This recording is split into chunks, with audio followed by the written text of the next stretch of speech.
Ezekiel chapter 17. Now the word of the Lord came to me, saying, Son of man, pose a riddle, speak a parable to the house of Israel, and tell them that this is what the Lord God says.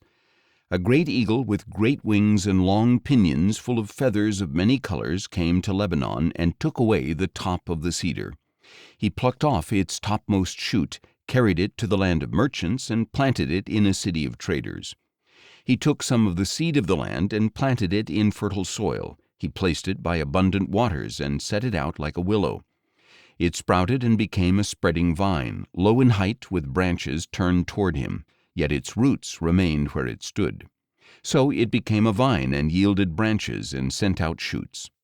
But there was another great eagle with great wings and many feathers, and behold, this vine bent its roots toward him.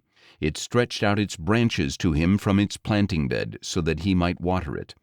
It had been planted in good soil by abundant waters in order to yield branches and bear fruit and become a splendid vine. So you are to tell them that this is what the Lord God says. Will it flourish? Will it not be uprooted and stripped of its fruit so that it shrivels? All its foliage will wither. It will not take a strong arm or many people to pull it up by its roots. Even if it is transplanted, will it flourish? Will it not completely wither when the east wind strikes? It will wither on the bed where it sprouted. Then the word of the Lord came to me, saying, Now say to this rebellious house, Do you not know what these things mean? Tell them, Behold, the king of Babylon came to Jerusalem, carried off its king and officials, and brought them back with him to Babylon. He took a member of the royal family and made a covenant with him, putting him under oath.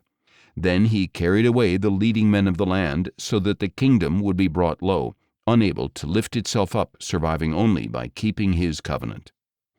But this king rebelled against Babylon by sending his envoys to Egypt to ask for horses and a large army. Will he flourish? Will the one who does such things escape? Can he break a covenant and yet escape? As surely as I live, declares the Lord God, he will die in Babylon, in the land of the king who enthroned him, whose oath he despised and whose covenant he broke. Pharaoh, with his mighty army and vast horde, will not help him in battle when ramps are built and siege walls constructed to destroy many lives. He despised the oath by breaking the covenant. Seeing that he gave his hand in pledge, yet did all these things, he will not escape. Therefore this is what the Lord God says. As surely as I live, I will bring down upon his head my oath that he despised and my covenant that he broke. I will spread my net over him and catch him in my snare.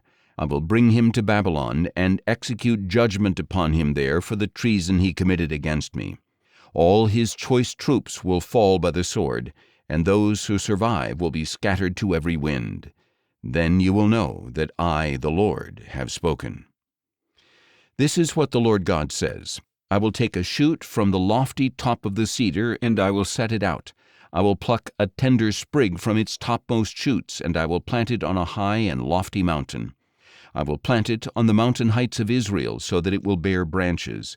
It will yield fruit and become a majestic cedar. Birds of every kind will nest under it, taking shelter in the shade of its branches. Then all the trees of the field will know that I am the Lord. I bring the tall tree down and make the low tree tall. I dry up the green tree and make the withered tree flourish. I, the Lord, have spoken, and I have done it.